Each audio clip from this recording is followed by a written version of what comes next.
My name is Mike Weatherington. I'm the president of the Lincoln County Booster Club for baseball. And we'd like to welcome everybody here. First off, we'd like to thank God for such a beautiful day.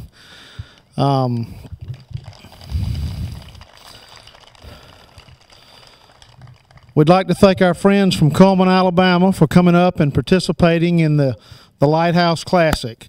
What the Lighthouse Classic is an outreach of baseball from Lincoln County High School. 2 years ago, we had a throw-out Crohn's disease night. We had a young man named Alex Page on the baseball team that had Crohn's disease. We raised about $2,500 for Crohn's that year. Last year, we had a St. Jude's night. The St. Jude's night was in honor of Austin Murphy, who is a senior at Lincoln County High School, and we raised about $3,000 for St. Jude's. This year, we have double honorees.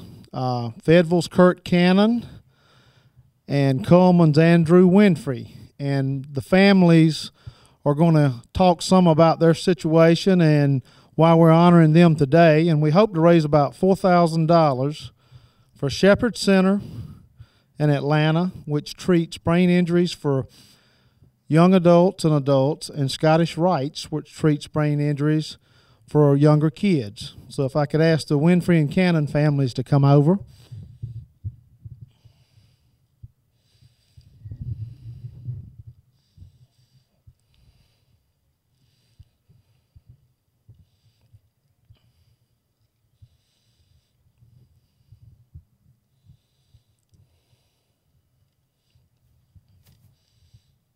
First or second? All right, first off, I'm going to ask David Cannon to speak on behalf of the Cannon family and his son, Kurt.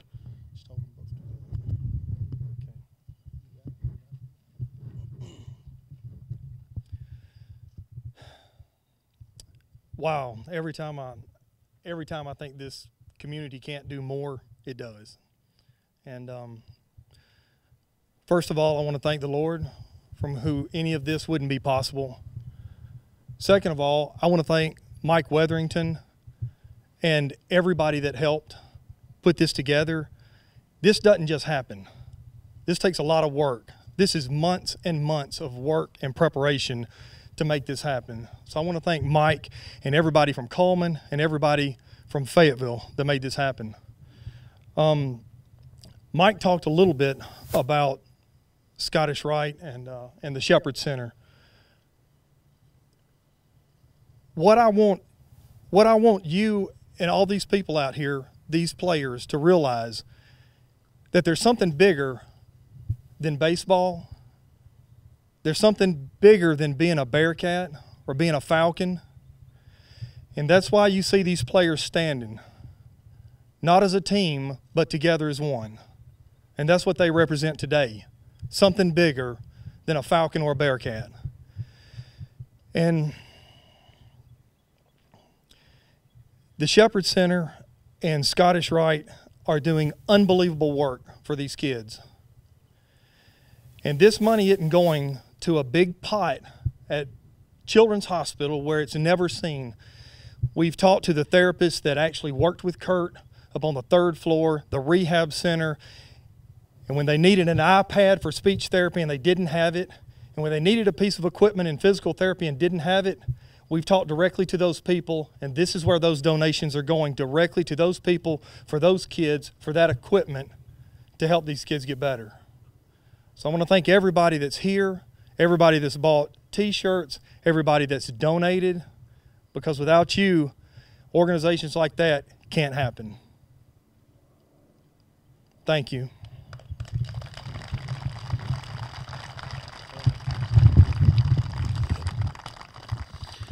All right, next we're going to turn the phone over to Andrew Winfrey's mom, Holly. Thank you for all coming out today. I'm not the best public speaker in the world, so I'll make it short and sweet. But we do want to thank all of you that's here today. We do want to thank Mike for everything that he's done for the Cannon family. We want to thank, all the prayers and the love and support that you've given us. We couldn't have done it without you, but most important, we couldn't have done it without God. You know, we look back over a year ago and we look at how Andrew was, and we didn't know if he was going to make it. But with God, all things are possible. You know, if you're going through something in your life and you think it's just the worst thing ever, look at these two right here and look what God can do. God is amazing, and he can do anything that is out there. It doesn't matter. We just want to thank all of you again for coming, and God bless.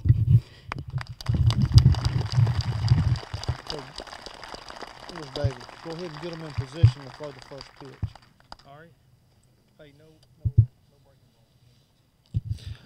ball. Okay, we've been selling T-shirts this week, and we're going to sell them till we're out of them. We've got some lime green ones up here and some orange ones over here. A lot of our guys on our kids are Alabama football fans, but man, they do look good in orange today. All of the proceeds from the gate are going to these two hospitals.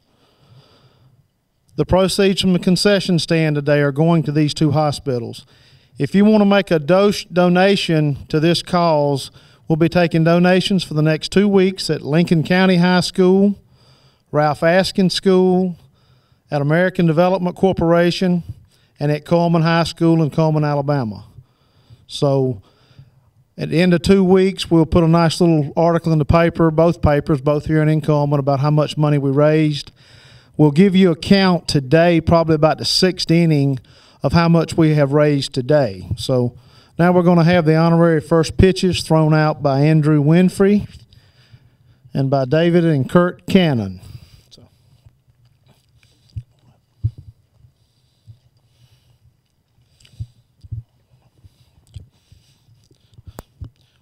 Here you go. Each of you get in a box. We're going to throw them out together, okay?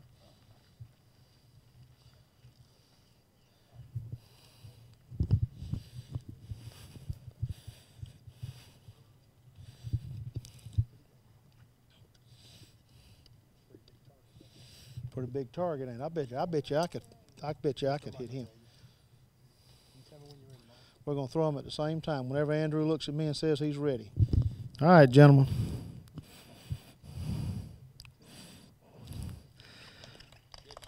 Outstanding.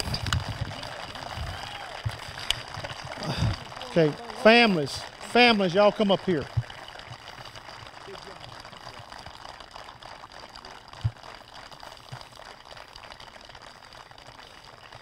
Y'all line up single file here, guys. Mr. Cannon, y'all come on up here. We're going. All right, Travis, y'all come on around. Yeah. Single file right here. Yeah, we'll get a shot. Let me get everybody to come through and shake hands. Y'all come on around, guys. Yeah, everybody come through and shake hands with everybody.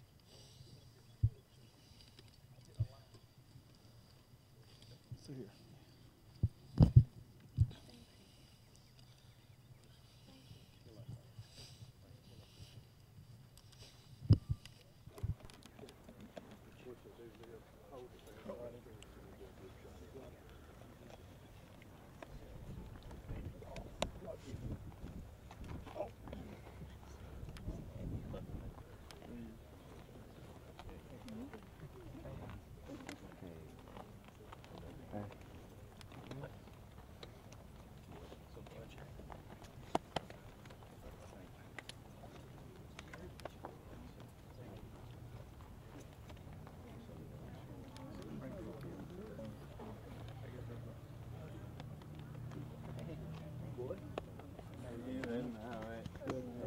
Me too. Hey, Kurt. Oh, gosh, a hug. Hey, Kurt.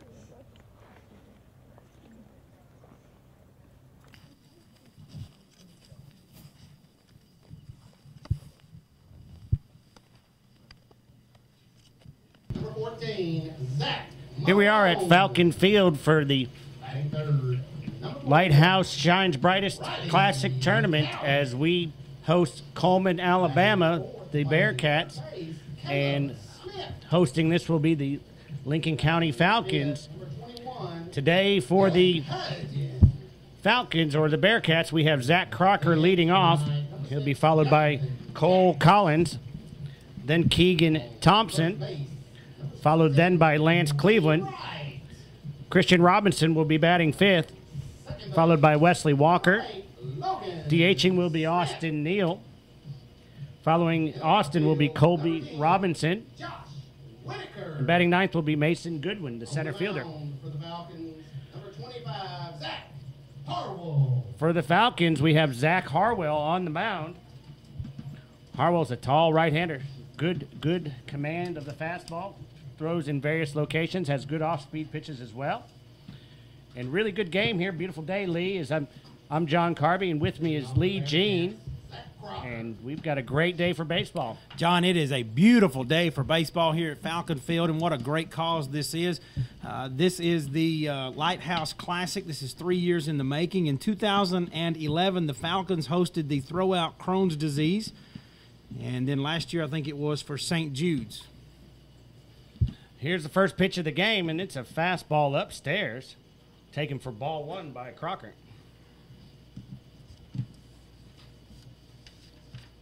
Zach Harwell has a really good year going so far this year, Lee. His ERA is right at 3.0. Delivers that fastball just a bit outside, taken for ball two. Yeah, we thought that maybe Riley McCowan would get the start today. We had a conversation with Coach Tate yesterday, and he's going with a different pitcher today. I did talk to Riley's father, and he's still ailing from over 100-plus pitches at the Grissom game last week. Well, there's a fastball belt high for the first strike of the game.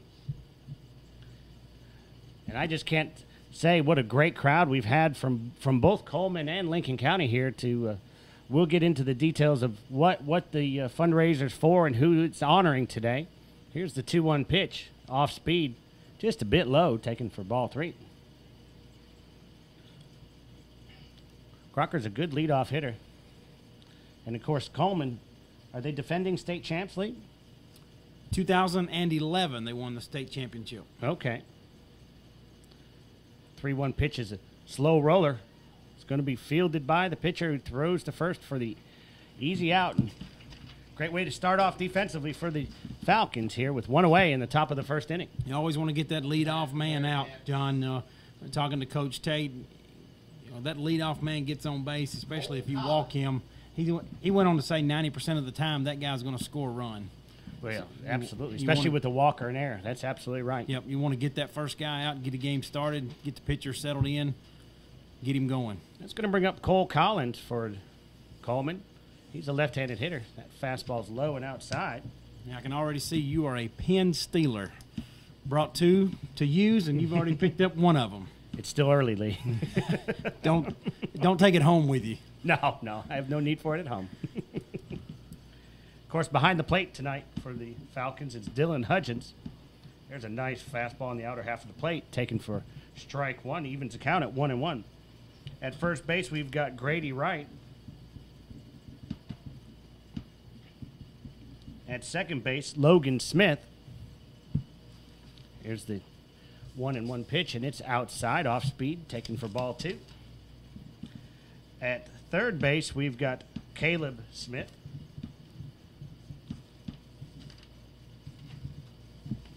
So 2-1 the count to Collins.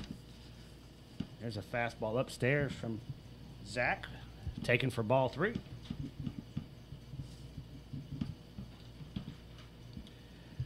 At shortstop, we have Zach Malone today.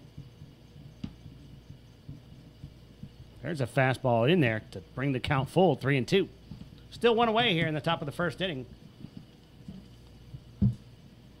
Coleman has a lot of discipline at the box. Here's the payoff pitch by Harwell. It's fouled out of play. Count remains 3-2.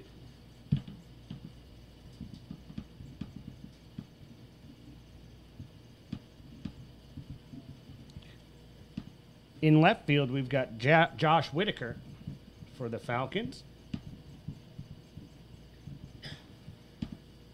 3-2 the count. Harwell delivers. Fastball. Just a bit low. Taken for ball four. Looked like a good pitch. Looked like a good pitch from here. Thought he might have had him. Number 7, Keegan Thompson. That's going to bring up the number 3 hitter for Coleman, and that's Keegan Thompson. In center field, we've got Brandon Gower. And in right field, we've got Riley McCown. Here's the first pitch to Thompson, and it's an off-speed pitch on the outer half of the plate, taken for strike 1. John, you want to talk about superstar. This kid, Keegan Thompson, for Coleman, a true superstar. He's already signed a letter of intent to play with Auburn. He's the 5A Player of the Year and the 5A Pitcher of the Year. Wow. He was the 2011 Gatorade ESPN Rise Magazine Player of the Year. Solid player for Coleman. Don't think we'll see him pitching here today as they're going to get ready for their area tournament coming up. Why would you waste your stud? Well, and probably good for us, but he's playing shortstop, which is still an important position for Coleman. And that fly ball to right field is fielded by Riley for out number 2. The runner Collins is unable to advance. So 2-away here in the top of the first inning. McCown squeezes out number 2. Brings up the designated. Yeah, nice job of McCowan out there to get up under that high fly ball and squeeze it and get that out number 2 and get Thompson back in the dugout. And at this time of the day, the sun definitely affects the right side of the field. There's no doubt. John, want to mention behind the plate tonight, calling the umpire is Jerry Neal, and out in the field will be Larry Gardner. So we know who to blame in case something goes awry. Harwell comes set. He'll deliver. There's a hard ground ball up the middle.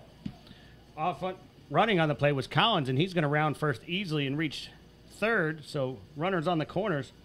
Good job by Gower to get the ball in quickly to prevent that runner from scoring. But that does put runners on first and third with 2 away. He just ripped that one Christian Robinson. right down the middle of the field. Well, we know Coleman can hit. And that's going to bring up, is it Christian Robinson?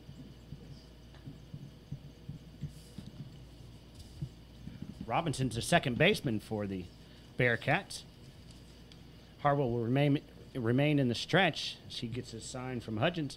He'll come set. He delivers. Off-speed pitch. Catches the elbow of Cleveland. Really won't hurt us as that loads the bases, puts a force play in for any base and or home plate. So bit of a break with the open base. Bearcats, number 21, Wesley Walker. Of course, Cleveland being the number 4 hitter, maybe better he just gets a free ride to first base. And that's going to bring up Wesley Walker. Walker, a right-hander. Harwell delivers just upstairs with the fastball. 1-0 the count. He'll go back to his windup. And talking with Coach Tate yesterday, of course, defense has been one of their strong points. There's a fastball just upstairs. Pitching has been a strong suit as well. Yeah, he said if he could get the bats to come on here late in the season, they would be a team to deal with. And you look at Coach Tate over the past several seasons, they've been a hitting team, and this year he's had to work more with the pitchers and not been as solid offensively this year as he would like for them to be. But, hey, they put up 9 runs the other night against Columbia, so maybe the bats are coming alive here late in the season. And really, when you look at it, that's all that matters is the late season. You want to win games during the season, but to win the tournament, you've got to come alive right now. Well, and the only thing that matters for state qualification is the tournament. So there's a fastball in there for strike 1. Walker trying to get a freebie there, and that was a good pitch on the inner half of the plate. So 3-1 the count, 2 away. Harwell winds up. He'll deliver. That one gets away from him for ball 4. We'll drive in the first run of the game. Well, let's go back to the number 4 batter. Hit him in the elbow. We, at the time, maybe caught a break, we thought, but now that you loaded the bases and you walk this next guy, then that forces the run in. Well, and this is one of the frustrations of Coach Tate from our conversation. We gave up 1 run or 1 hit with 1 run, and it had 2 reach on base on balls and 1 with a hit by batter. Harwell's going to deliver here to the DH, Austin Neal. It's an off-speed pitch and just a bit low. And when you're a little bit erratic, the umpire's not going to give you many breaks. No. And let's see if Harwell can set in here and get this last out and get us out of this inning before any more damage. Already down 1-0. Here's the 1-0 pitch, and it's a beauty belt high to even the count at 1-1. Well, he nailed that one right across the plate. And Coleman hasn't really swung at anything early in the count, so they're getting their look at Harwell here. Here's the 1-1 offering. And it's a beauty, little tight slider there, dropped in there nicely for strike 2. And we already have some activity in the bullpen for the Falcons. 1-2 the count. Harwell gets a sign from Hudgens. Finds one he likes. He'll deliver. Off speed, and it's hit high in the air to right field. McCowan's underneath it, and he will record the out. So good job defensively for the Falcons, but they do give up 1 run on 1 hit. 3 runners left on base. We'll be back after this quick timeout. As we begin play here in the bottom of the first inning, leading off will be Junior center fielder Brandon Gower. Brandon Gower. Brandon is a junior for the Falcons. Made a good play to prevent that runner from scoring. We ended up scoring anyways, but did a good job defensively in the top of the first inning. Here's the delivery from Guthrie, and it's a fastball upstairs. Guthrie, a hard-throwing left-hander. And I think they've got a lineup full of hard throwers on this team. But yeah, that's one thing that the Falcons have seen this year is their steady dose of fast pitchers, Lee, is we've got 3 of the fastest pitchers in the state are all in our district this year. One here being Caleb Smith and a guy for Tullahoma and also one for Columbia. Their names are slipping me at the moment, but you've got 3 of the solid pitchers, better pitchers in the state as far as when it comes to speed, all of them throwing 90+. So count evens up at 1-1. Guthrie quickly delivers. There's a hard hit ball down the left field line, but that's going to be foul. On deck is Zach Malone, and he'll be followed by Riley McCown. Here in the bottom of the first inning, Falcons trail by 1. Guthrie winds up. He'll deliver. Fastball outside. Behind the plate, we have Zach Crocker. At first base for the Bearcats, Lance Cleveland. Second base, Christian Robinson. Third base, Colby Robinson. At shortstop, Keegan Thompson. There's an off-speed pitch, and it's a beauty for strike 3. Looked a little high, but umpire called it a strike. In left field, we've got Wesley Walker. Center field, Mason Goodwin. And right field, Cole Collins.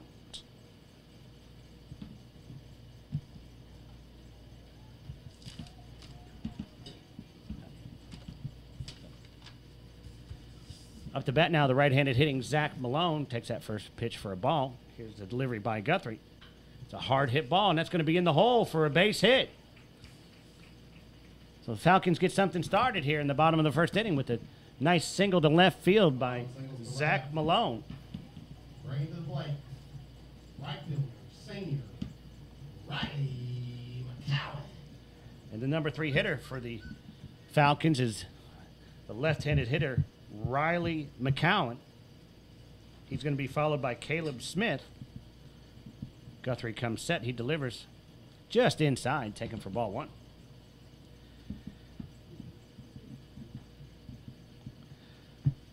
Following Caleb will be Dylan Hudgens, then Jonathan Jacks, followed by Grady Wright, then Logan Smith, then Zach Whitaker.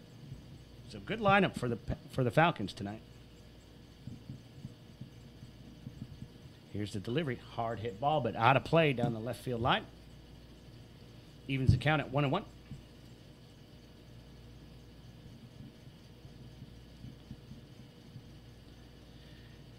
And what a great cause today is all the proceeds from the gate, all the proceeds from the concession stand are going to 2 wonderful hospitals that deal with brain trauma and helping rehabilitate both children and adults. The first one, of course, is the Shepherd Center, and the other one is Scottish Rights. Rights.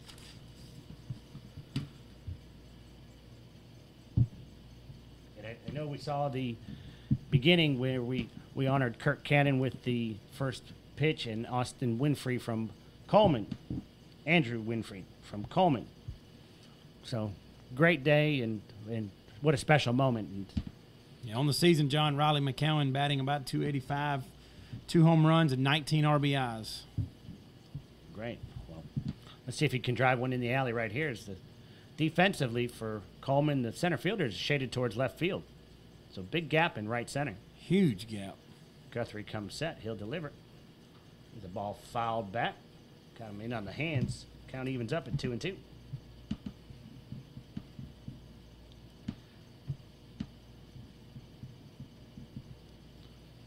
And you think about how lucky you are when you see things like that. But, of course, the parents spoke, and one thing that they did, and there's a ball that's going to hit McCowan, so puts runners on first and second here in the bottom of the first inning. And both of them thanked God for the work that he's done, and you know, I think there were several tears in the crowd and a couple up in the press box. Yeah, I was kind of getting teary-eyed as well, John. Just a very moving ceremony before, and you know, I continue to pray for these two young men as they continue to battle their recovery, and both of them have come a long way from where they were. Absolutely. So we had a little time called to go talk to the pitcher, probably just calm him down a little bit after the 6th time this year Riley McCowan has been hit by pitch. Well, batting from the left-hand side, it's not something pitchers get to see every time, and as a left-handed pitcher, that's where the angle is going to come in, and he threw a breaking ball, and it just hung out there, and when that does, it's going to hit the batter. And good job by McCown to get on base with the 2 strikes. So one away here in the bottom of the first.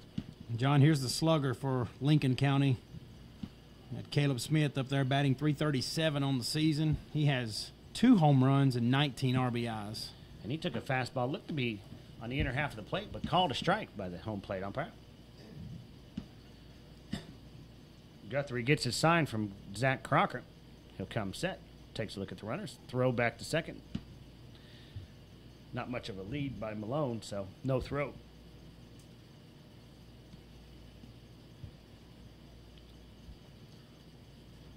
Guthrie comes set, he'll deliver. Slow roller towards third base. Third baseman Robinson's going to tag third for the force out. No throw to first, so puts 2 away here in the bottom of the first, but runners do advance to second and first. And that's going to bring up Dylan Hudgens. Bringing to the plate, the catcher, senior Dylan Hudgens. Of course, he's a senior for the Falcons. You take for granted a good catcher, and I think the Falcons definitely have a good one, because last thing you want to see is balls getting by him, and Travis mentioned how confident he is behind the plate. Guthrie takes a look at the second runner on second. No throw.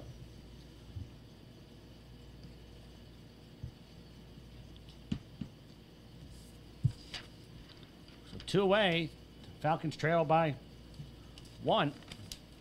There's a slow roller down the third baseline, but that is going to be foul. Count goes to 0-1 to Hudgens.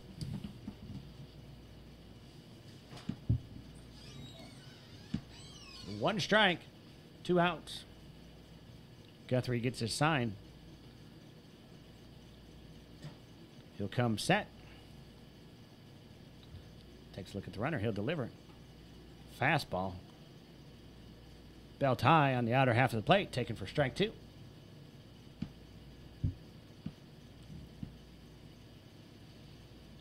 So 0-2 the count. Guthrie comes set. And that's strike 3 on the inner half of the plate. Nice hard fastball by Guthrie. Falcons threaten in the bottom of the first with 1 hit. 2 runners left on base. Your score after 1 complete inning of play. The Bearcats 1, Falcons 0. We'll be back after this quick timeout. Leading off the Bearcats, number 20, Colby Robinson. Here we are in the top of the second inning. Leading off for the Bearcats will be Colby Robinson, third baseman. Harwell remains on the mound. He'll deliver. There's a high fly ball towards the third baseline in foul territory.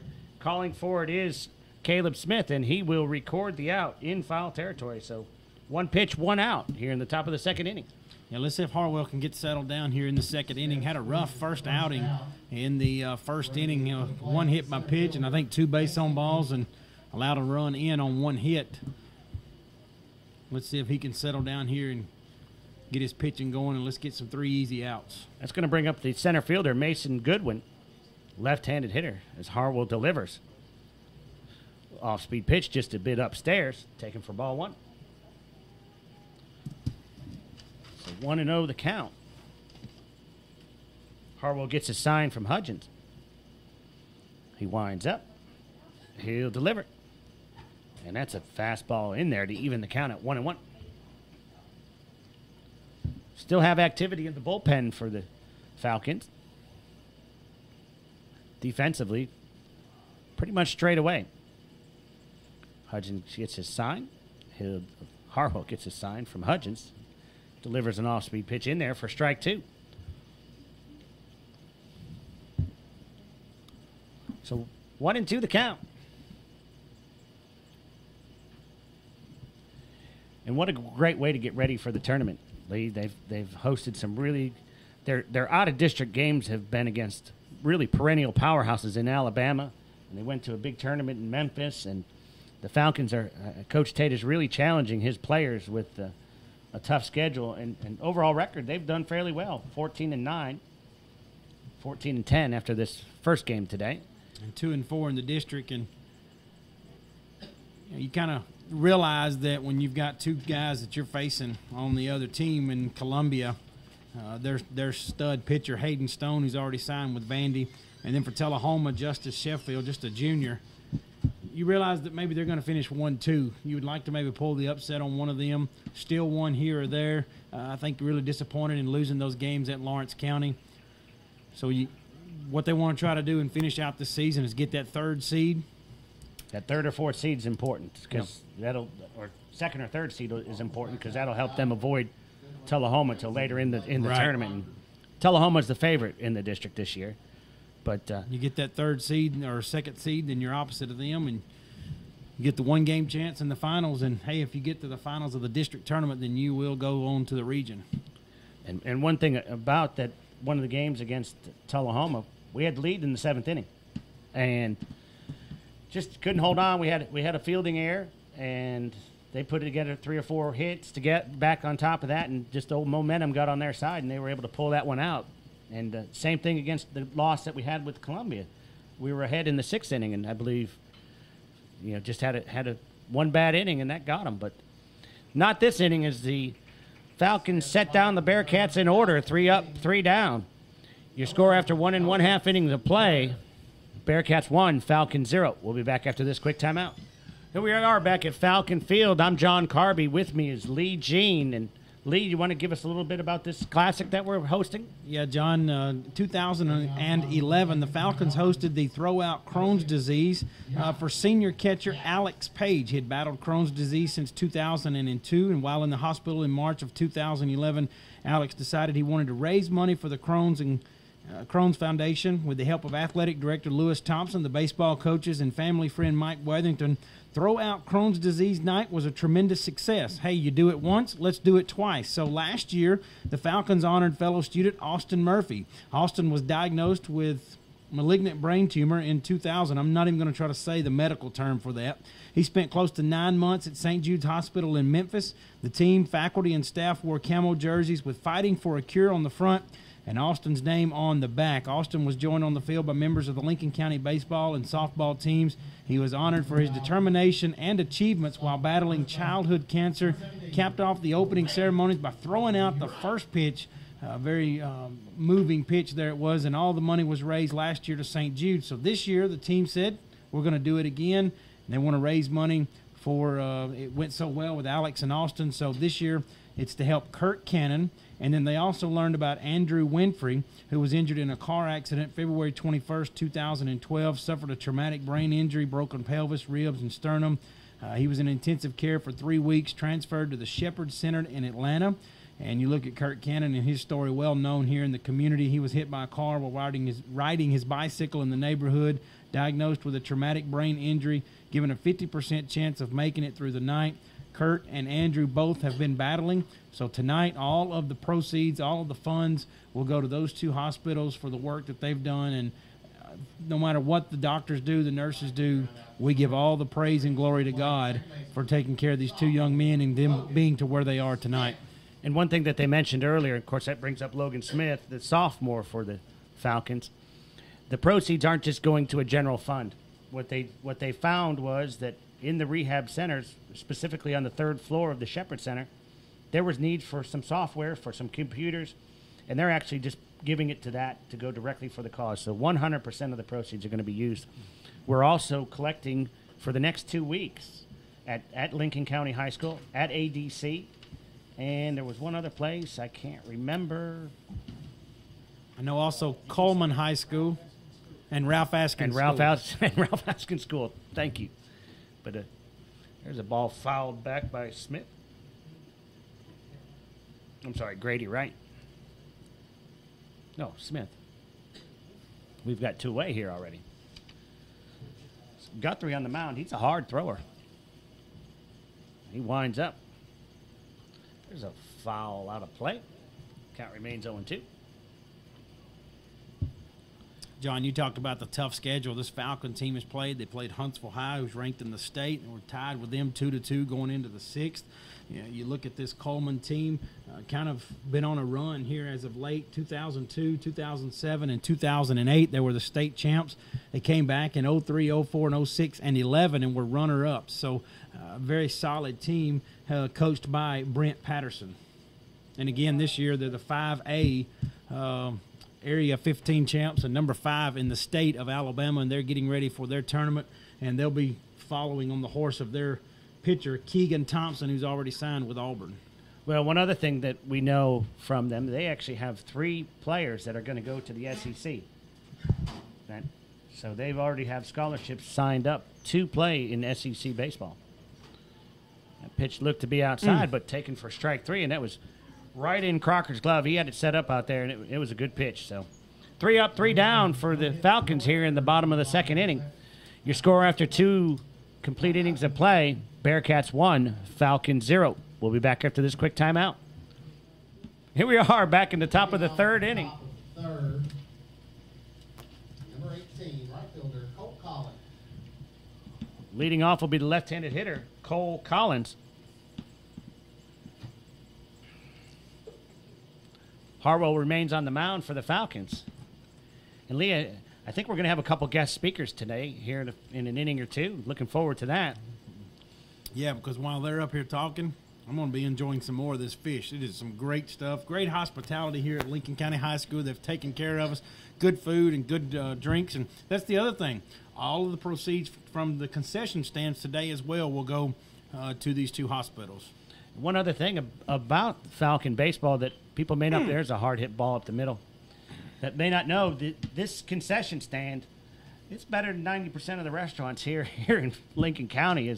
I've come for a ribeye sandwich just to come for the sandwich and get to enjoy a little bit of baseball. So with this weather changing, and if you're ever hungry, just look for the home schedule and come out and enjoy some good baseball by the Falcons as well as some good eating. So. John, you saw that hard hit ball right back up the middle in our conversation with Coach Tate. That meant he had mentioned how they had redone the field and don't think they've actually got it to where they want it to be, and it's harder, a much playing harder surface than they would like. And so when this ball hits, it's just gone. Well, I can tell you this field's had a complete transformation from 5 years ago. They actually removed 3 feet of elevation from the infield. And so what they did was they scraped it out, and they've put some beautiful grass in here. It's just not fully taken in. And when you've got a little bit of patches in there, what happens is that ball's just going to skid right through there. So that pitch is just outside for ball 1. Harwell again goes into the stretch. Throws back to first. Oh, what a beautiful April afternoon it is here at Lincoln County High School for this event. Mm-hmm. Here's the 1-0 offering from Harwell. He delivers that ball fisted towards second base. Going back on its Logan Smith, and he will make the play. So one away here in the third inning. Squeeze is out, number 1. Bringing to the plate, number 37, first baseman Lance Cleveland. So we've gotten Keegan Thompson both times, and it's a bit of an advantage right there. That's going to bring up Lance Cleveland, the first baseman, with one away. Harwell delivers. Off goes the runner, and it's a pitch, and he's going to reach safely. I think he'd have beat it even with a good throw, as he had a really good jump off of Harwell. Hudgens got rid of it quickly, but not much chance on that play. He played like he was going to run on Thompson when Thompson was up to bat and stayed back, so he had been baiting the pitcher, letting him know that he was going to go, and that time able to steal that second base. The only thing that makes you wonder about is with the left-handed hitter that puts the first baseman off the bag, really covers up that hole between first and second. So let's see if that doesn't help us defensively. 1-1 the count now.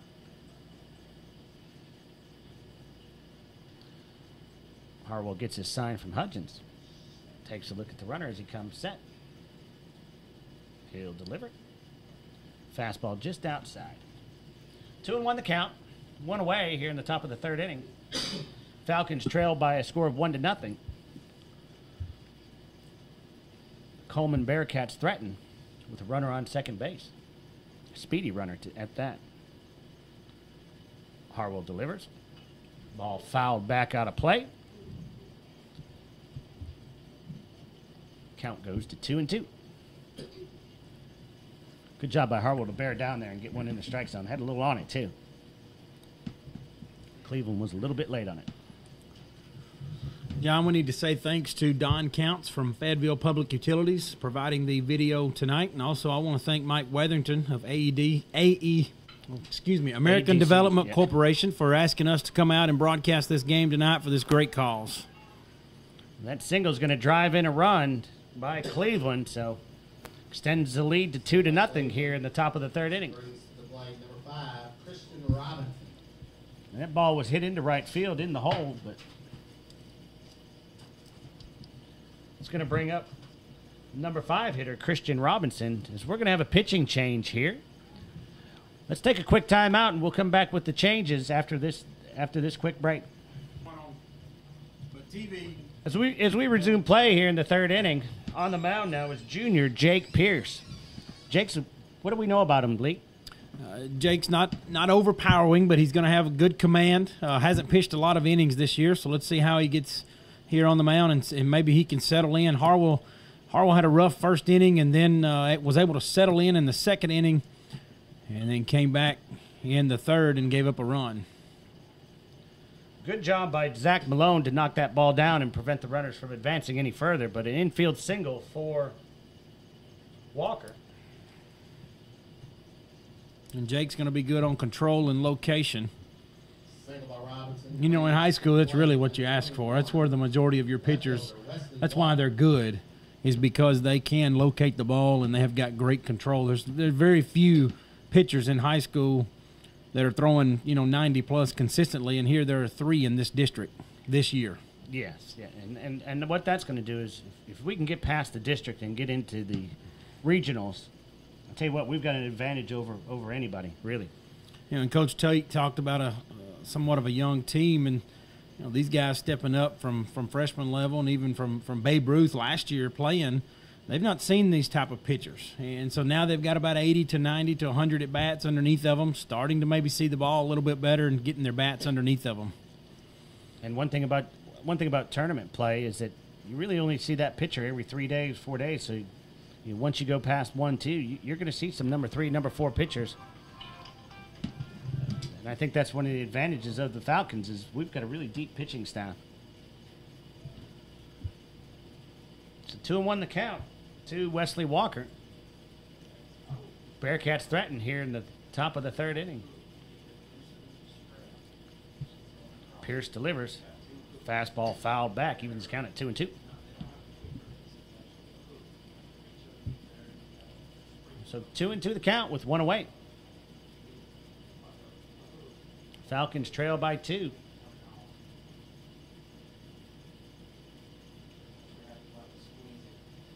Pierce gets his sign from Hudgens. He'll come set. Takes a look at the runners. He delivers. That's a high fly ball towards right center field. Underneath it's McCowan. He will make the play, not tagging up. So, good job by McCowan. He's getting his workout over there. Yeah, he's been very busy out there in right field. Squeezes out number 2. That's going to bring up the designated hitter, Austin Neal. Designated hitter, Austin Neal. Good job by Pierce coming in here. Only 5 seniors on the team. And I think the majority of this group, when they were 12 years old, they went to the state tournament in Little League. And there again, John, they ran up against the Sheffield boys and continuing to run up against them at this age level as well. Mm-hmm. Well, a bit of bad news for one of the Sheffield boys is he had surgery yesterday or Thursday. So best of luck to him in his recovery. Here's the 0-1 offering. Just a bit upstairs. Evens the count at 1-1.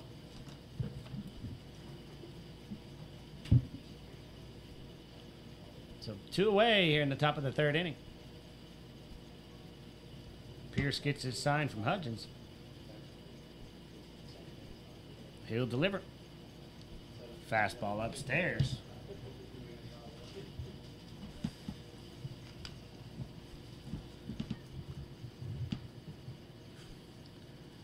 And the parking lot is actually completely full. Saw people parking outside the gate earlier. That pitch is just low, taken for ball 3. 3 balls, 1 strike, 2 outs. Let's see if Jake Pierce, the pitcher, can get out of this inning. No more damage. Here's the 3-1. Just a bit low. That'll load the bases for Colby Robinson. Neal draws the walk. Bringing to the plate, third baseman Colby Robinson. Of course, Alabama just has team after team that seems like they're all competitive for the state, and I think we've played every one of them this year. Northern Alabama. Pierce comes set. There's a fastball in the inner half of the plate for strike 1.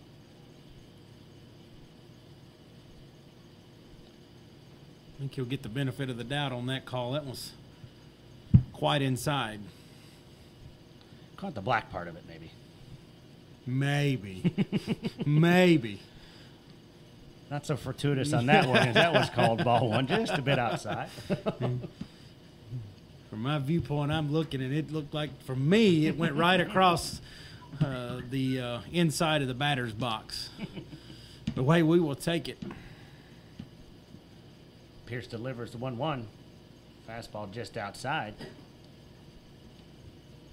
And he really wants to keep the ball down in the zone and work both sides of the plate. He's just a little bit off on the outer half of it. 2-1 the count. Nowhere to put Robinson as the bases are loaded. There's a hard hit ball in the left field. Whitaker's going to go back for it and make the running catch. So great job by Josh Whitaker to record the last out. The Bearcats do put 1 on the board, leaves 3 stranded. Your score after 2.5 innings of play, Bearcats 2, Falcons 0. We'll be back after this quick timeout.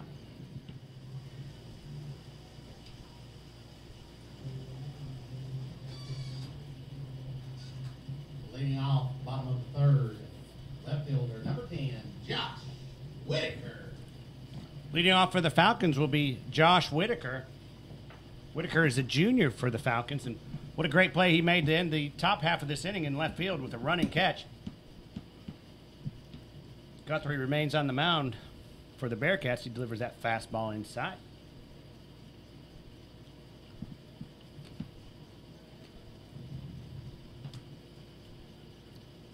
So 1-0 the count to Whitaker. There's a ball down the third baseline, foul. Great job by Pierce to come in and shut down the Bearcats there with them starting to get something going. And did give up a base on balls, but ended up with 2 flyouts to end the inning there. And now we've got to get our bats going, John. 1 hit on the night. Need these bats to come alive and get some runs. There's an off-speed pitch and off the catcher. Crocker, I think it caught him in the foot. And that's not a fun thing to do right there.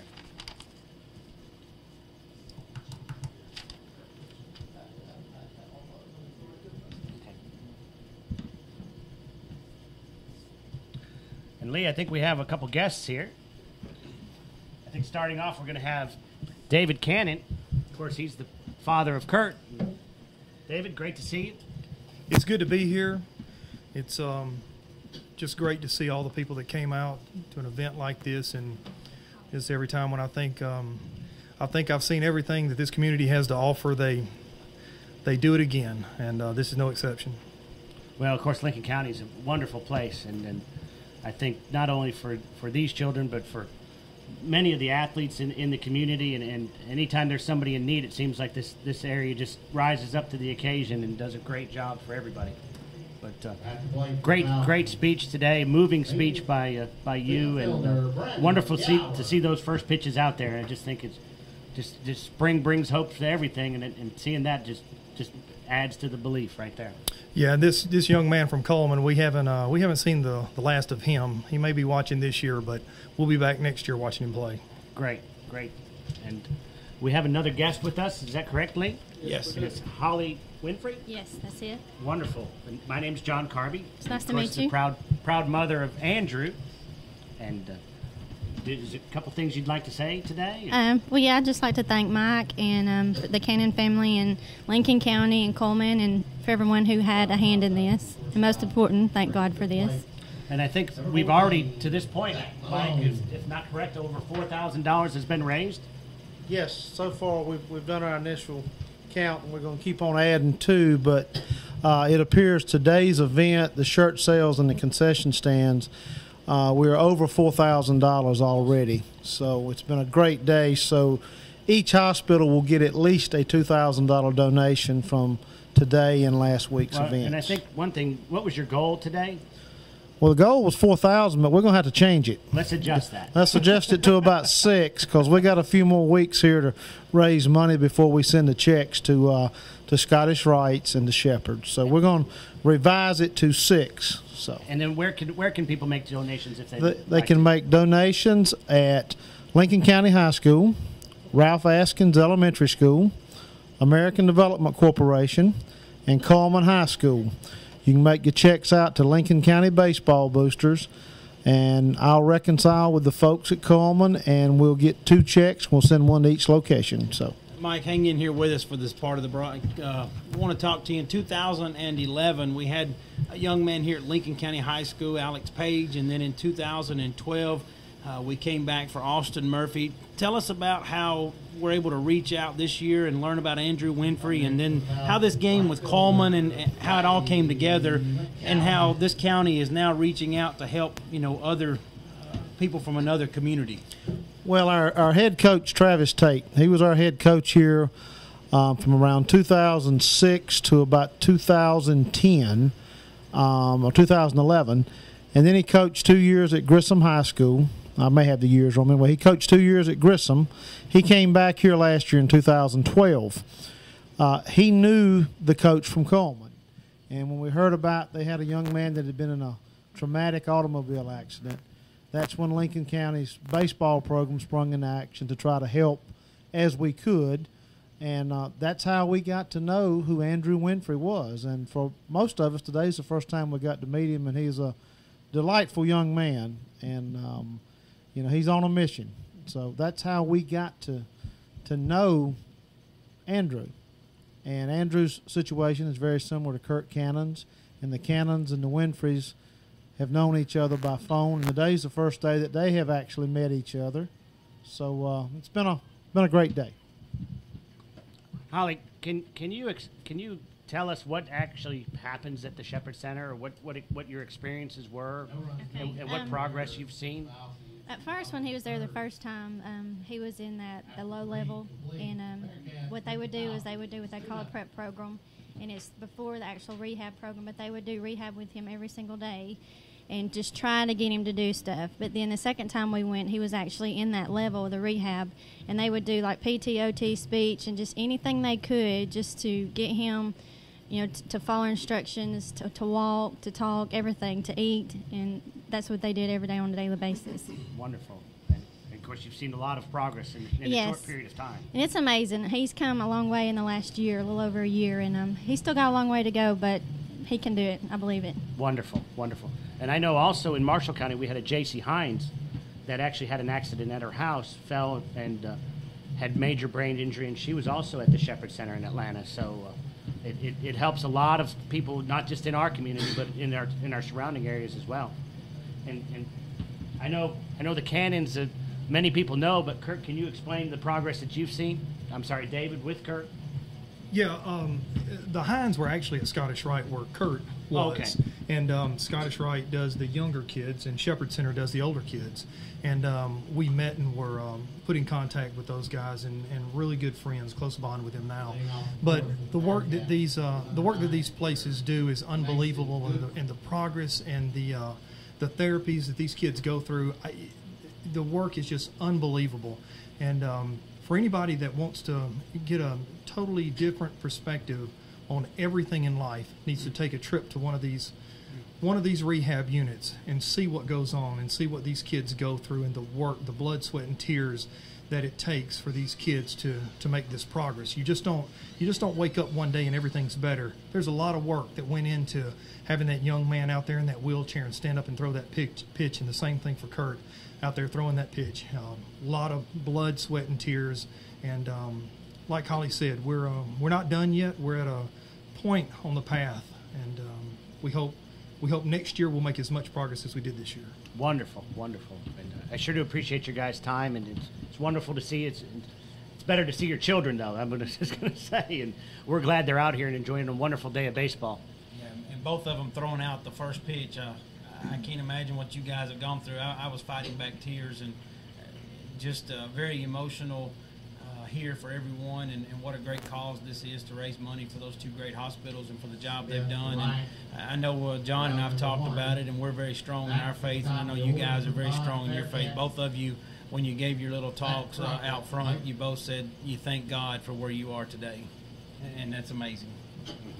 Yes, absolutely. Without all the support around us and the prayers from everywhere, and so many church groups and people that have reached out and prayed for both of these kids, and I just credit everything to those prayers and to God, and we're just so thankful for both. And one last thing, I can't let this go without thanking Mike Weatherington and ADC enough for what they've done. This is not easy to put together. This is months and months of preparation and calling and coordinating with schools and principals and coaches and getting shirts. And to make this happen, you just don't show up and everybody walks out here and it happens. The work that's been put into this, I just can't thank both sides, Coleman and Lincoln County, enough, and certainly Mike for leading that charge. Absolutely. Thank you very much, David. And you guys have a great weekend and enjoy your day. Thank you, guys. All right, let's get back to baseball here in the top of the fourth inning. John, it's nice to see you as a Clemson grad in some Georgia colors. I know the Cannons are Georgia fans, so nice of you to honor them today with your Georgia colors. I lost a bet. You look good in red and black. Kind of excited. I will be going to the opening season of football. That'll be Clemson will be hosting the Bulldogs this year, and then I'll be doing the follow-up the following year in Athens. So, pretty excited about my 3-day weekends. I'll be wearing orange then, though, Lee. Sorry. I can imagine. John and I have a good time at Kiwanis, me being the Georgia fan and him being the Clemson fan or Clemson graduate. So I know coming that time we'll have a good time when that game approaches. College football is still a good ways off, but hey, here today, beautiful afternoon for baseball. And a long season for baseball as well. They play 162 games a year. It's hard to believe. Now, the high schools don't play quite that many. The wall, bringing up the shortstop, number 7. Keegan Thompson. That's going to bring up Keegan Thompson, and we've managed to work around him so far today. Let's see if we can't do it again. Yeah, I think both times he has popped out. Of course, a different pitcher for him this time, so hopefully he hasn't figured Pierce out. And there's a fastball in there for strike one. Jake Pierce in middle reliever for the starting pitcher, Zach Harwell.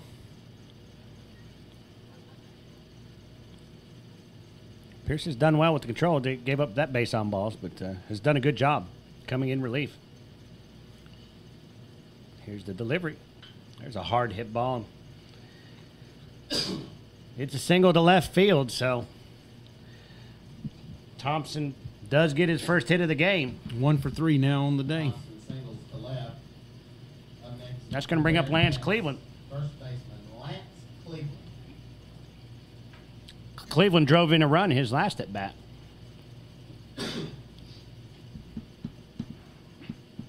And we have some more activity in the bullpen for the Falcons. I believe that's Jonathan Jacks in the bullpen.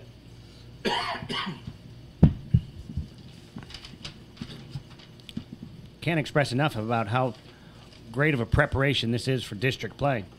There's a fastball outside. The whole plate umpire has been calling that a strike pretty much all night and decided not to call that one. 1-0 the count.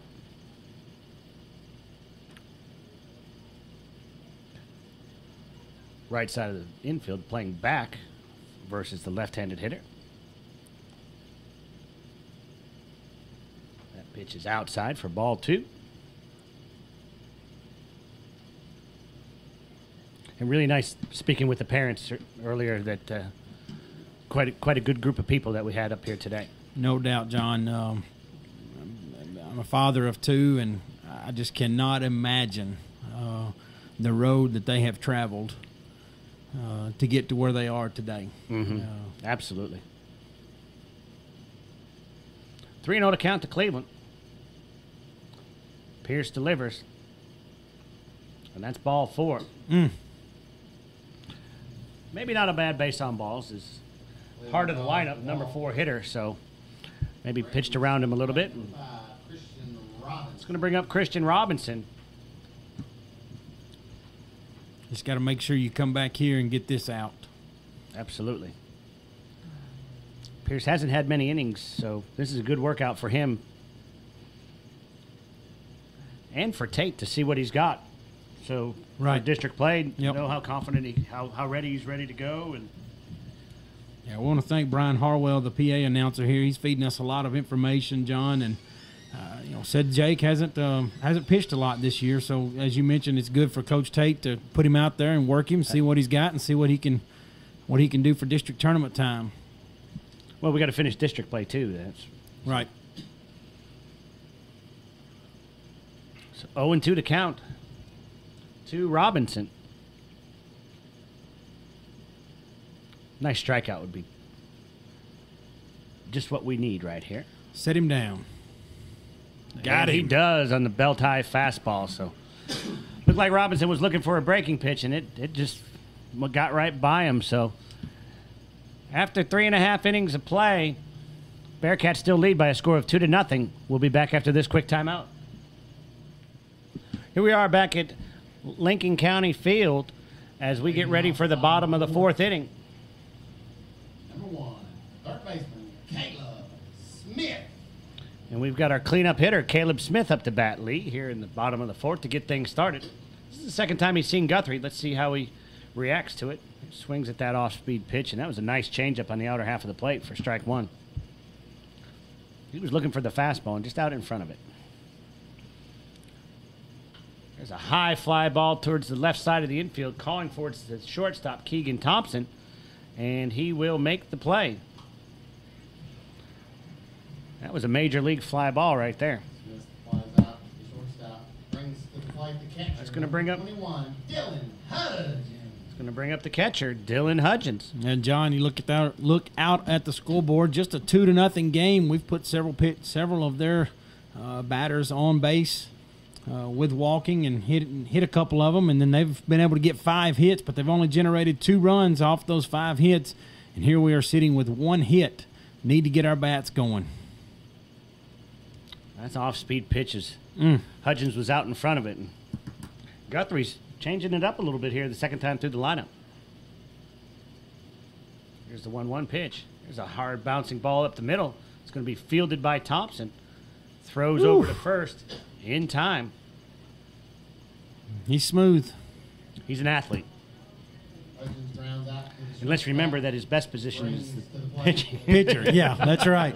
Yeah, he's the 5A player of the year, along with being the 5A pitcher of the year. Wow. And if you're not familiar with Alabama, we have districts, they have areas.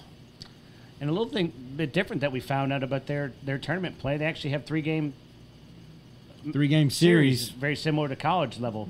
Which we were talking to Coach Tate, and I never really had thought about it that much, but I kind of agree with him now after really thinking about it. That gives you the true to form of which team is better than the other team. You play the 3-game series, you're going to see pitcher 1, pitcher 2, pitcher 3. Well, you're going to play, one team's going to throw their ace in game 1. The other team's going to throw their ace in game 2. So now let's see who we got in game 3. Right, absolutely. And settle it. Yeah, that makes a lot of sense. Oh, we have another guest. Mike, would you like to step in for a minute? Yeah. And this is Mike again. I want to introduce you guys to Carol Kilpatrick with a K from Coleman High School. And the best I can tell, she runs about everything there because whenever you call, she's extremely busy. She has been our conduit to Andrew information, and I'd like for her to talk a few minutes and talk about the experience over the last year. Hey, we just want to thank all of Coleman High School, me included, Andrew's family. We would like to thank Mr. Mike and all of the boosters for their prayers, their contributions, their support. They called from the very first day that the accident happened and been checking in ever since.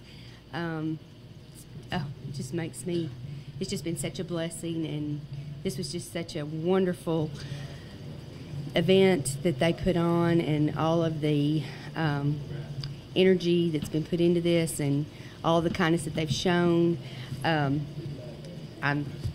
It's just been amazing, and we're so thankful for these people. Thank you all so much. And thank you, Carol. Y'all are so sweet. Thank you for coming up. Thank y'all.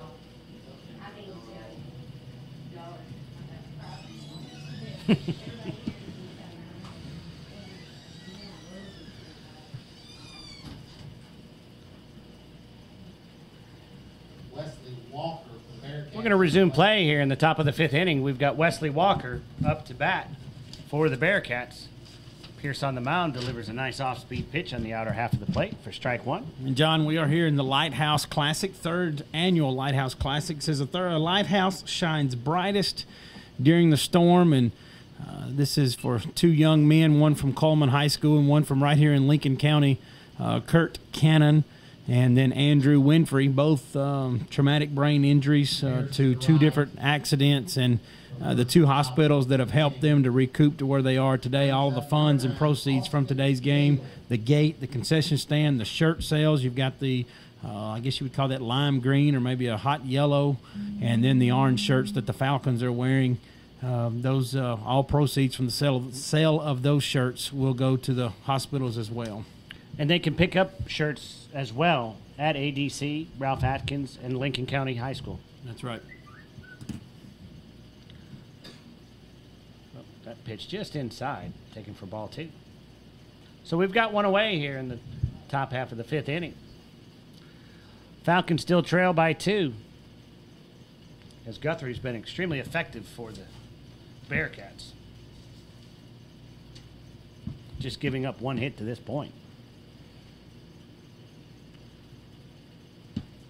Pierce remains on the mound for the Falcons. He delivers. There's a fastball on the outer half of the plate, taken for strike 1. Still have activity in the bullpen for the Falcons. Pierce gets his side. He'll deliver. Fastball just low. taken for ball 3.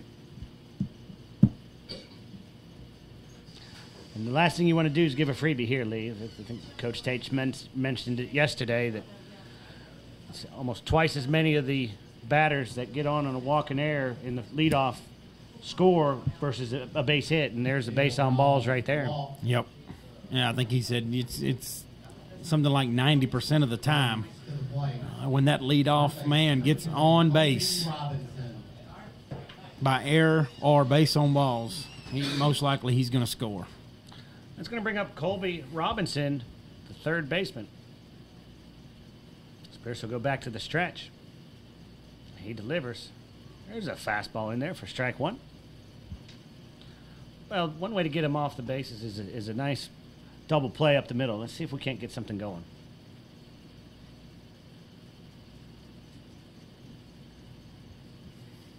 Haven't seen any double plays today. Would like to have one. There's a square to bunt, and it's a good one, but just fouled down the third baseline. So quickly ahead is Pierce here, 0-2, with 1 away. You know, why not bunt that guy over? You've 1 out, put him over on second. You got a 2-0 run, 2-0 lead. Your pitcher is pitching solid. Get him on second, maybe get a base hit and get him home, and you got a 3-0 lead. Absolutely. Here's the 0-2 offering. Off-speed pitch. And that was a good 2-strike pitch. With 2 strikes now, you don't bunt. No, and it would be even riskier to. Wouldn't be expected. And the reason we say that is because if a ball is fouled with a bunt with 2 strikes, it's considered a strikeout. So here's the 1-2 offering. Fastball. That was a good pitch, but called the ball. 2-2. It's kind of tough from our viewpoint, but I guess he's going to say it was low. I think it was across the plate from where I'm sitting. Who's the home plate umpire, Lee? Jerry Neal. Okay. I think he is the manager of Shoney's here. So there's a hard hit ball, and that's going to get past the diving Malone at shortstop. But Whitaker quickly backs it up to hold it to a single. And he's called a good game today. Jerry Neal has called a good game thus far. You know, I've done some umpiring, mainly some refereeing in basketball, and I know the view from the stands is always different from the view on the court or behind the plate. Well, the stands, they're never wrong. Never wrong, yeah. Especially mama and daddy and grandmother and granddaddy. They're never wrong. And they're never biased. Yeah. That puts runners on first and second with 1 away. Every dime that a referee or umpire in high school level or down earns is well worth it, because they don't earn near what they do at the collegiate level. And so for their time and their travel, every dime they earn, well worth it. Absolutely. There's a fastball taken for a strike on the outer half of the plate. Dangerous situation here. Bats haven't come alive for Lincoln County. We're down 2-0. Got 2 on with 1 out. Need a big double play here to get out of this inning. Looks like Jonathan Jacks is done warming up in the bullpen, so don't know how much of a leash Pierce has from Coach Tate. 1-1 the count. Really can't let this get out of hand. Off-speed pitch, just low, taken for ball 2. And from what I've seen with this Coleman team, they don't swing at balls out of the strike zone very often. Very disciplined at the plate. 2-1 the count. Pierce delivers. Oh. That's going to catch Mason, and he's going to reach base safely. The hit by pitch. That's going to load the bases up for the Bearcats here in the top of the 5th inning. It's going to bring up the leadoff hitter, Zach Crocker. Bases are loaded. Very, very dangerous situation here for Lincoln County. What are we, top of the 5th, John? We are. Down 2-0. Only 1 hit on the day for Lincoln County, and you just can't afford to give up any more runs this late. Of course, the Falcons went down in the opener, I think 8-2 as well. So, to this team. Right. Here's the delivery by Pierce, and that's a fastball outside.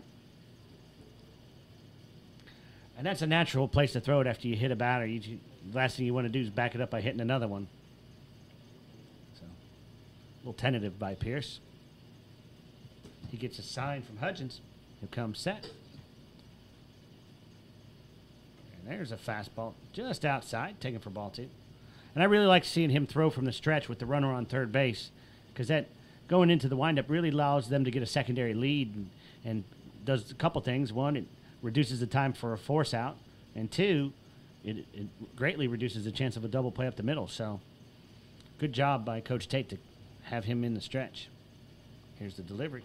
There's a ball fisted off of the hands, and he's going to go home for the out. Good, That's a good job, yeah. I think he wanted to go to second, but it wasn't there. So go on home and get that out, force out, stop the run. Absolutely.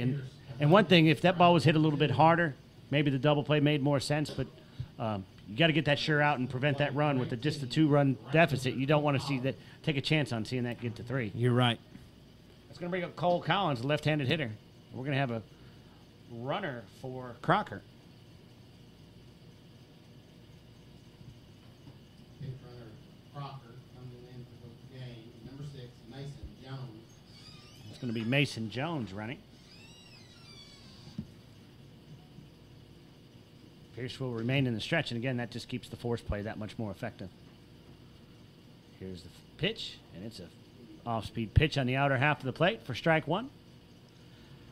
And it seems like Coleman has their share of left-handed hitters, Lee. It seems like righty, lefty, righty, lefty. Good balance.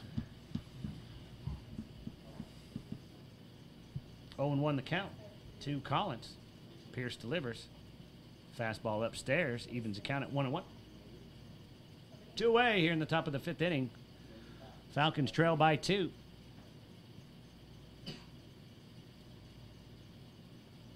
Let's see if Pierce can continue to work out of this jam.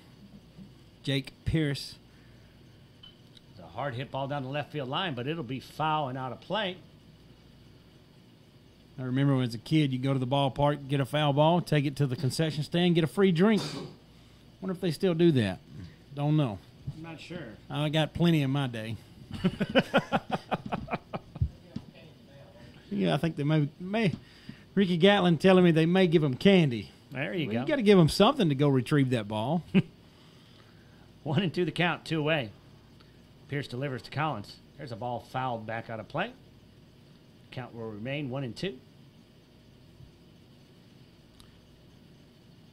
John, you do radio for Marshall County High School, and you get to see a lot of baseball facilities. Talk about how this one compares to some of the ones you've seen. To me, this place right here is just beautiful.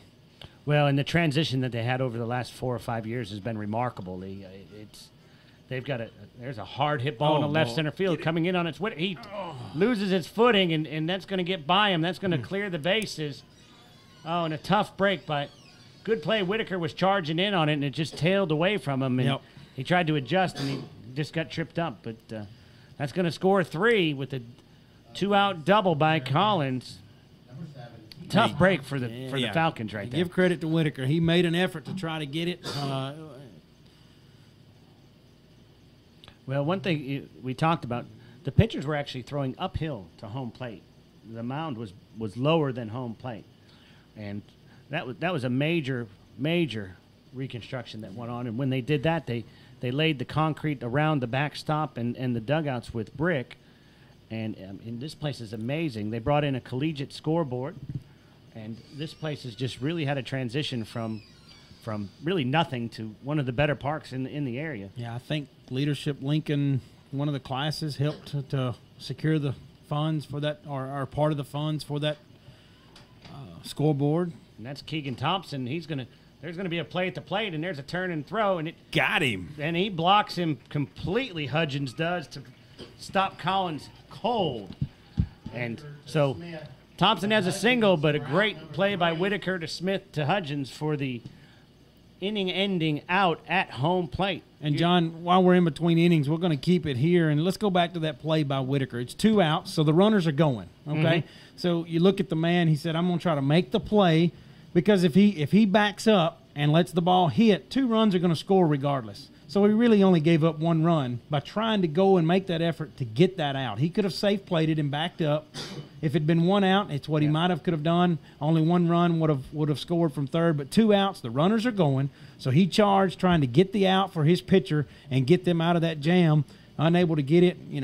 Regardless, he was in a tough spot there. He was. And two or three runs were going to score just depending on how he played that ball. He made the effort. I like the aggression by the young man to try to go and get that out. And one thing that we have to say is with the left-handed hitter, that ball just tailed away from him. Right. And 90% of the time they see right-handed hitters, and Yep. it's not going to have that same action on the ball. And, Right. I mean, two were going to score regardless there. Right. Because it's 2 outs. Runners are going. They hit it. Second and third will score on the base hit.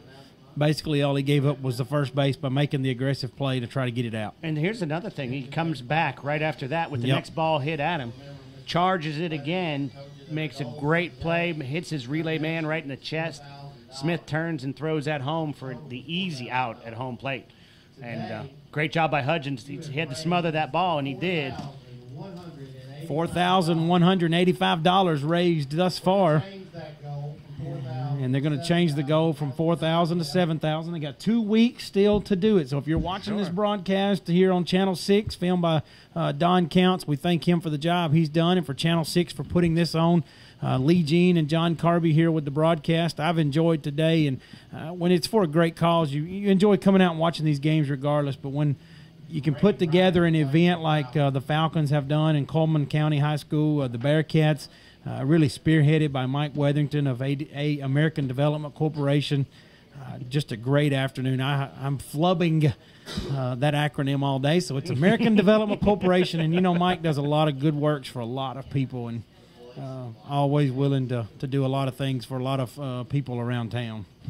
You look at this team, the Falcon team, one of the weaknesses that we talked about with Coach Tate yesterday thus far on the season has been batting. 1 hit through 4 innings, and we don't start it off here right either. Yeah, tough break for the Falcons is they've run into a buzzsaw in the form of Jordan Guthrie, a hard-throwing left-hander that obviously has command of an off-speed pitch as well. He's been tough all day on the mound. That's going to bring up the sophomore, Logan Smith. And, that's one thing that we talked about with Coach Tate is the youth of his team. And when you see a left-hander that can do this against you, it's going to be hard for those guys. Just coming out of Babe Ruth, maybe playing senior Babe Ruth. Right. That off-speed pitch is off. Good eye, good eye.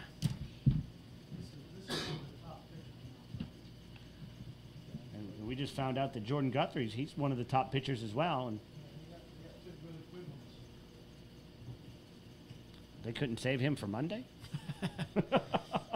Don't they have a game Monday they need to skip the pitch? So 1-2 the count to Logan Smith. Made a great play to end the inning, top half of this inning defensively on the relay. Oh, and he check swings. And Crocker's going to have to throw the ball down to first, and he does. So 2 away. It's going to bring up Josh Whitaker. 2 outs. Going to the plate. The left fielder, Josh Whitaker. And with just 5 seniors on the team, Lee, and you look at the fundamentals that we have, it's kind of excited not just about this year. You got some senior leadership, but then you also got a lot of youth that's getting to play that's going to be hopefully even more effective as the years go. Yep, no doubt. Get this youth going, and only losing 5 seniors, but some of those seniors have been pretty solid all year. You look at Caleb Smith and Riley McCowan have been solid for Lincoln County this season. There's a fastball in the outer half of the plate to even the count to Whitaker. Some of the other seniors on the roster, it looks like, is Brady Owens and Zach Harwell, who started the game pitching for Lincoln County. Only 5 seniors, so a lot of kids coming back next year for Coach Tate. And I know he's encouraged. I mean, you could see the excitement or hear the excitement when talking with him yesterday, and he's really fired up about the rest of this district time, and then also getting into the tournament. It's almost like he's ready for the district Monday. Right. Tournament, I should say. So 2-2 the count to Whitaker. Here's the delivery from Guthrie. That pitch is upstairs, brings the count full, 3-2. They also redid the sign, the entry sign here, with part of the transformation of this park. Adding some nice field houses on the side as well. So, I mean, this has turned into a really class situation. There's ball 4 to Whitaker.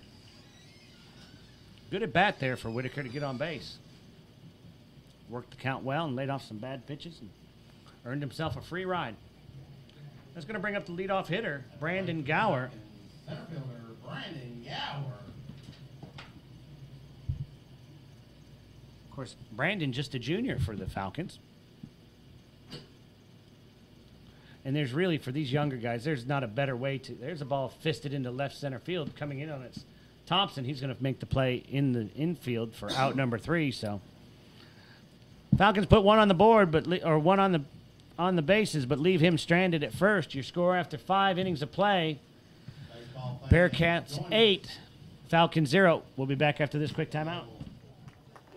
Pitching change for the Falcons. On the mound, Jonathan Jack. Lee Jean, I'm John Carby. We've got a pitching change here in the top half of the 6th inning lead, and I believe it's Jonathan Jack. Jonathan Jack's a junior. Again, another pitcher who has not had a lot of reps on the mound this season, but has a pretty good off-speed pitch. So, again, Coach Tate working in some of these pitchers that haven't gained a lot of experience this season, and this is basically a throwaway game. Doesn't hurt you in the district standings. And so get some of these guys some work in and see what they can do. Well, and it's all about innings, and it's about seeing good pitchers, which we've definitely seen one today. It's about seeing good, getting your at bats, getting the experience for the younger guys, and keeping the pitching staff developed. You can't really throw everybody in your district games, so you've got to use them later on in the season when you get into the tournament and you play back to back. You can't go with 1, 2, maybe 3. You got to use 4 or 5 deep in your rotation, and good opportunity and a great time for a tournament or just a weekend getaway. So here's the 1-1 pitch by Jackson. It's a fastball upstairs, and understand he has a good off-speed pitch and likes to hit his locations, and just needs to get some innings under his belt. And here we are. There's a fastball on the outer half of the plate, or the inner part of the batter's box on the opposite side. You read my mind. But, he's been consistent with that all day, so it's kind of tough. And there's a fastball that is over the plate for strike 3. Hey, you put him new pitcher in, hasn't had a lot of reps. He comes up, rings him up 1, 2, 3. Nice job by Jonathan Jacks. And that's going to bring up Pinch hitter for the Bearcats, number 16, Joseph Gable. We've got a pinch hitter, Joseph Gable. There's a fastball just low for ball 1. He's got a little pop on his fastball, too, this Jacks. We're going to try and find out how fast he is throwing. There's a fastball in there to even the count at 1-1. 1-1 the count. Jacks quickly delivers. Fastball upstairs. Right around 80 miles an hour. So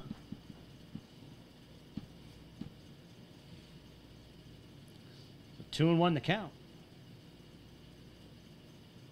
He delivers. There's a fastball just upstairs. 77. All right. I found a new toy. Here's the 3-1. Oh, just inside. So I think that hit the low 80s, didn't it, Lee? Yes. If I know what I'm doing. we're playing with the jugs gun up here, so I hope Coach Tate doesn't find out. So base on balls with 1 away. And that's going to bring up Wesley Walker.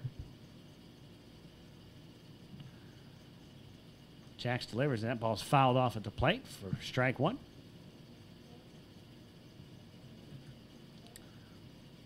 The one thing that you have unique here to Lincoln County is the really short backstop. So a lot of times on a pass ball, in most parks you'd be able to get an easy advanced pitch, but that ball seems to bounce right back to the catcher on a wild pitch. And that one does, but not quite. That was a breaking pitch. So.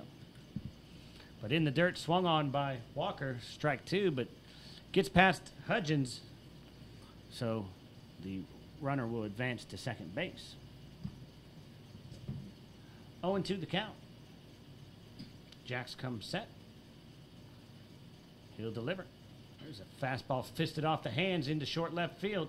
It's going to be fielded nicely by Malone, who had to go back a ways to record the out.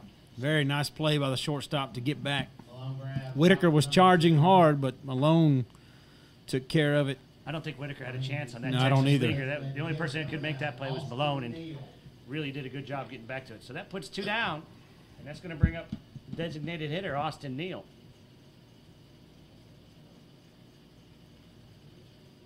Jacks come set. He'll deliver. Pitch is swung on and missed for strike 1.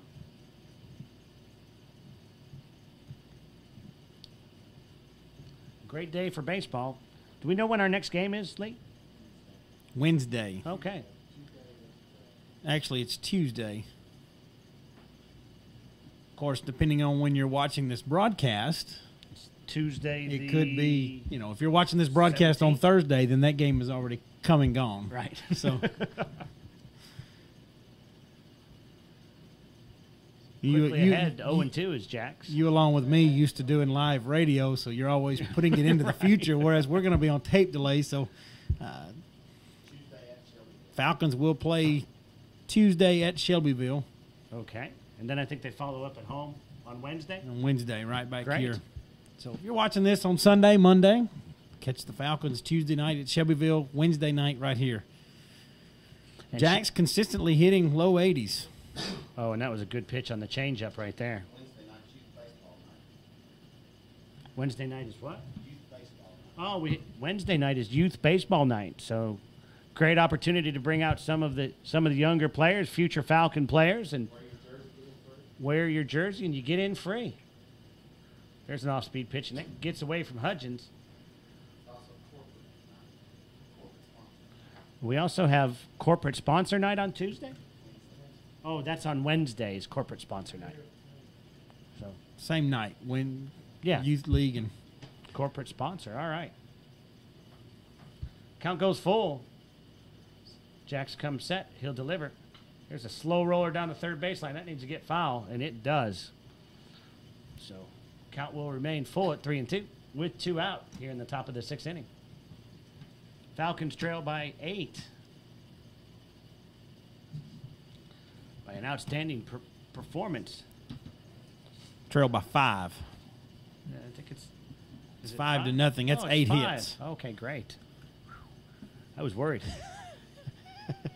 Here's the 3-2 offering. There's a hard hit ball to the second baseman, Smith, who throws to first. Nice play. And Wright makes the catch for out number 3. So great job by Jonathan Jacks to come in and shut down the Bearcats. Your score after 5.5 innings of play, the Bearcats 5, Falcons 0. We'll be back after this quick timeout.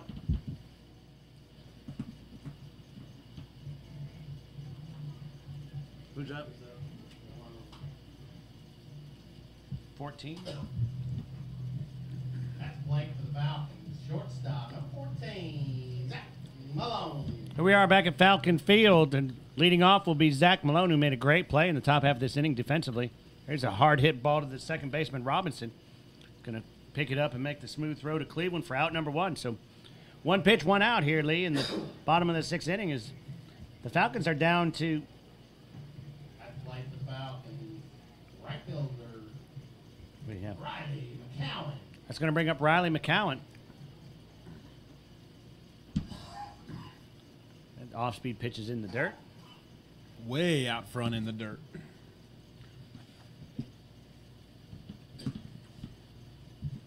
So Falcons are down to 5 outs here.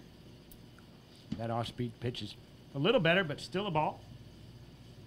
We just need to get a guy on base, get something happening. Doesn't matter if it's walk, hit. Fly ball to left field. Underneath it's going to be Wesley Walker. He comes in a few steps, and we'll record the out. Well, we're putting the bat on the ball. On Guthrie, just not able to get anything in the field of play to hit, or anything, a hit, a base hit or anything. Right. Putting it in the field of play, excuse me, but nothing to where Seems it will like we're fall hitting it down. right at 'em. Right. Not making them work for it. That's going to bring up Caleb Smith. And that's one of the things Coach Tate talked about with his team this year batting. I asked him what the characteristics were. He said streaky. He said we're young, just not consistent. And unfortunately, we're seeing one of the opposites of a good streak today as Jordan Guthrie has really shut him down. Here's the 1-0 pitch. Swung on and missed by Smith for Strike one. Yeah, this lefty, he's been pretty dominant all day. One hit so far for the Falcons. And as we found out, I mean, maybe the second pitcher on his team, but probably the second or third pitcher in North Alabama for the state. So Coleman definitely loaded up this team this year. Mm-hmm. One of his shortstop right now, Keegan Thompson, named the 5A player of the year and the pitcher of the year, and then he's already signed with Auburn. Right, and you come in here with Guthrie, also one of the better pitchers in the state of Alabama. The ball fouled out of play down the right field line. Count remains 1-2 to Caleb.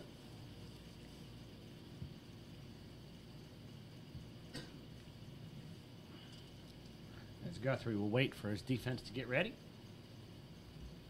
He winds up. He'll deliver. Swing and a miss by Smith. Going to have to throw down by Crocker, and he makes a good throw just in time for out number 3. So Falcons go down in order. 1, 2, 3 is Jordan Guthrie remains solid here for the Bearcats. Your score after 6. Bearcats 5, Falcons 0. We'll be back after this quick timeout. Back at Falcon Field with 1 inning left for the Falcons to try and get back in this game as the Coleman Bearcats have just been solid. They lead by a score of 5-0. And leading off will be Colby Robinson. On the mound is Jonathan Jacks for the Falcons. He delivers that fastball on the outer half of the plate for strike 1. Effective inning for Jacks as he came in relief in the last inning to hold the Bearcats to no runs. There's an off-speed pitch. That's going to be fielded by Malone at shortstop. On the short hop, makes a quick, hard throw to first in time. Nice charge and nice throw. Well, and the only way he could have made that out was by charging the ball, and he did it, played it on the short hop, and made just a bullet throw over to first base and for the out. So great job by Malone. It's going to bring up Mason Goodwin, number 9 hitter for the Bearcats. Of course, as we saw earlier, he had a hit and drove in a couple runs. So fastball upstairs for ball 1. So 1-0 the count. Falcons just with 1 hit today, Lee. It seems like we've had more runners on base, but just 1 hit. Unable to just get anything going. As Coach Tate told us, no consistency with the batters. There's been games where they have lit it up. They put up 9 against Columbia the other night. Come back here today and 2 runs in the first game, and thus far no runs here in the second game. So 2-1 to count. 2 Goodwin. Jackson, here's a high fly ball to right center field. McCown's underneath it, and he will record it for out number 2. Hadn't called his name since the early part of the game, but he's been effective out in right field. And let's see if our pitcher, Jonathan Jacks, can have 2 effective innings of getting a 1, 2, 3 and out. Going to bring up the catcher, Zach Crocker for Coleman. And he's had a good game today. Both calling and hitting.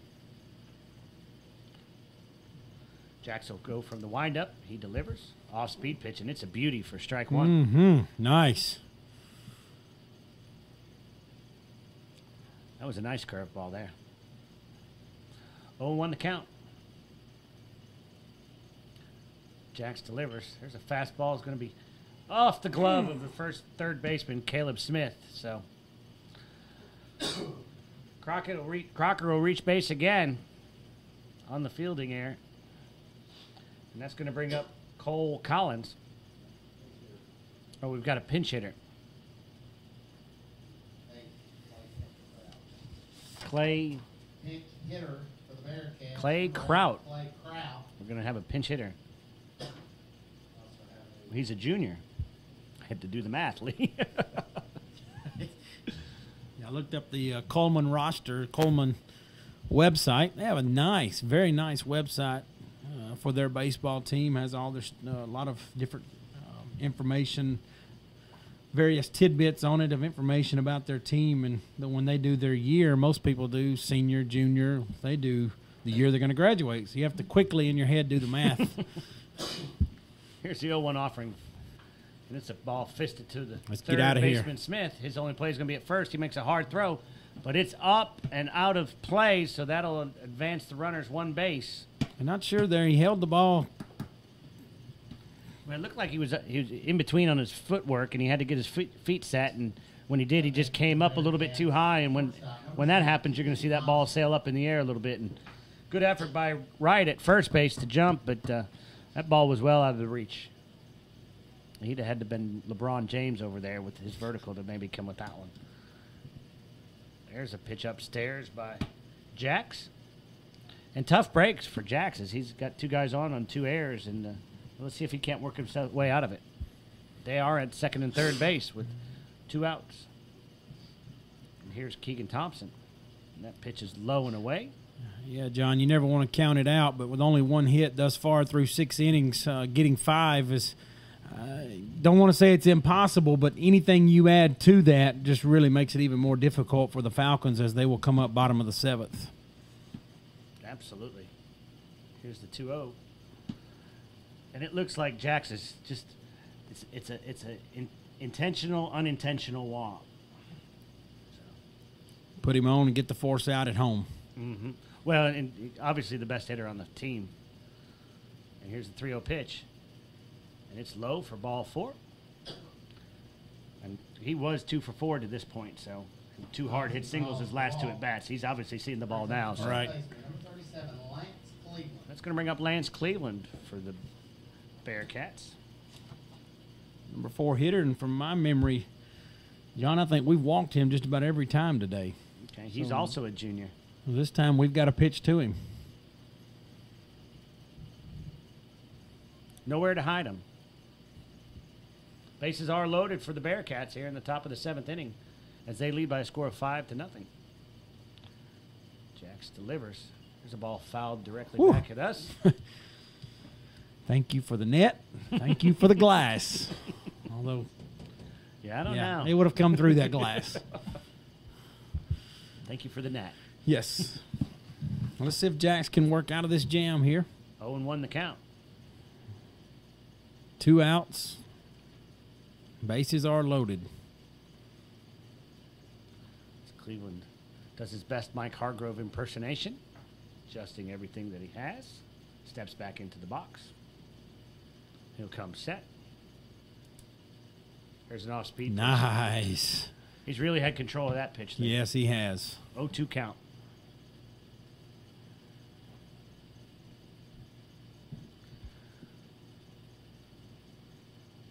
Hudgens gives the sign. It's a fastball hit deep into left field. Whitaker's going to have to go a long way to get it. It's curving into foul territory, and he does make the play in foul territory for out number 3. So great job by Whitaker to cover a lot of ground and record the last out. You know, that's 2 times today. Bases loaded and a hard hit ball to Whitaker. The first one he tried to make an aggressive play. They were going to get 2 runs regardless if he backed up. This time he really charges after it, and Whitaker coming up with a nice catch to get out of the jam. And give credit to Jax. He managed the jam, bases loaded, 2 outs, was able to get out of it. He pitched 2 solid innings with no runs. And they left 3 on base with no hits, but a couple errors by the Falcons. Right. We'll be back after this quick timeout. Leading off for the Falcons here in the bottom of the 7th inning will be Dylan Hudgens, the catcher. And Jordan Guthrie remains on the mound. There's a ball fisted off the hands towards foul territory, but it's going to be played at the fence by Cleveland for out number 1. Hey, John, this is our last inning here, so let's recap kind of today's game and what we're really here for. We're playing this baseball game between these 2 schools, Lincoln County, and also between Coleman County, the Bearcats. And this is the 3rd year that the Falcon baseball team has done a special event where all the proceeds are donated to a certain cause. 2011, it was Throw Out Crohn's Disease. It was Alex Page. Last year was Austin Murphy, a young student here at Lincoln County High School, diagnosed with malignant brain tumor. And all of the money went to St. Jude's Hospital in Memphis. And this year, the team wanted to dedicate another game to someone like Alex and Austin. So Kurt Cannon, he has held a special spot in the heart of many people here in this community. So tonight, the proceeds will go to the hospital that has helped him. And the team also learned about Andrew Winfrey, a young superstar for Coleman. We're being told that as a sophomore, he was all-state in football. as sophomore, all-state in football, and then as baseball was being looked at by Mississippi State and the University of Alabama, he was injured, traumatic brain injury, I think in a car accident, and so the hospital that has helped him, the two hospitals I think are Shepherd Center and St. Wright's Passage, both of them in Atlanta, and all of the funds from today's game, thus far, over $4,000 already been raised, will be split and sent to each one of those hospitals for a specialized area, not just a general fund to the hospital. Absolutely right. And one other thing we need to add is that if you would like to help contribute to these two great organizations, and I just commend the people that work in that industry. I don't know how you can do that every day, and it takes a special strength, but we'll be collecting money for the next 2 weeks at Ralph Haskins Elementary, at Lincoln County High, and also at ADC, which is American Development Corporation. So if you feel the notion to help contribute to these two great hospitals, please feel free to. We will be collecting, and it'll all be in honor of the two gentlemen that we mentioned earlier, Kurt Cannon and Winfrey. Andrew Winfrey. That's right. And John, as it looks, 2 outs. Falcons going to drop this one. They dropped to 14-11 on the season. In the district, they're 2-4, but they've got 4 games left. And Coach Tate says, we can win those 4, we can get the 3rd seed in the district, and that's a very important seed. Doesn't look like it can get 1 and 2 because Tullahoma and Columbia have that wrapped up.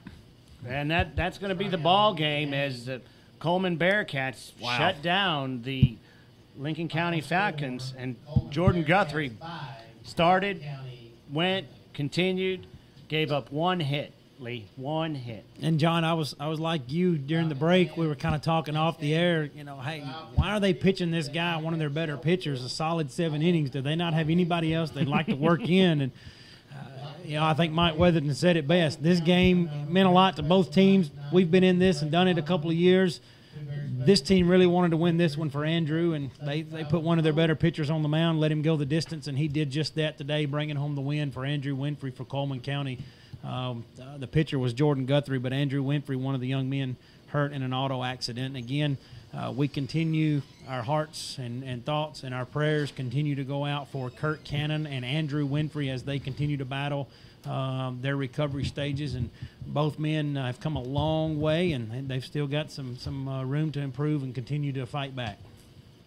All right, for Don Counts, Lee Jean, this is John Carby. I want to say thank you for watching, and remember that we are still collecting for the next 2 weeks for these two great causes. So please consider that when you're out and about and you need to help. And we will be selling shirts at those places as well. So great cause, great place, great community here at Lincoln County. And just want to say thank you and wish everybody a great night. John, thank you. And I want to thank Mike Weatherton also for allowing us to come here and do this broadcast tonight.